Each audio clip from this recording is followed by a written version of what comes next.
سوال کیا کہ ان کے ہسبینڈ نے 3 دوستوں کے ساتھ پارٹنرشپ کی ہے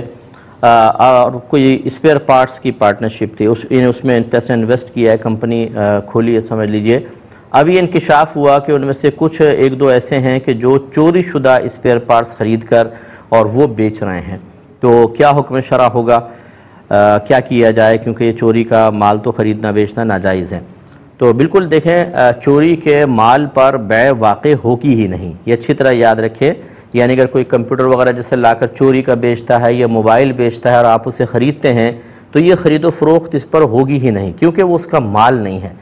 جب اس کا مال ہی نہیں ہے تو پھر آپ کیسے اس کو خرید رہے ہیں؟ بیچنے والا بھی گناہگار، خریدنے والا بھی گناہگار، اور یہ چوری والا مال جو ہے ایک مسلمان بھائی کی امانت ہے جسے پہنچانا، آپ کو پہنچانا واجب ہے، اور ایسے پیسے میں بالکل برکت نہیں ہوگی، بلکہ یہ آپ کے پیسے کے ساتھ ملے گا، آپ کو تباہ کر دے گا۔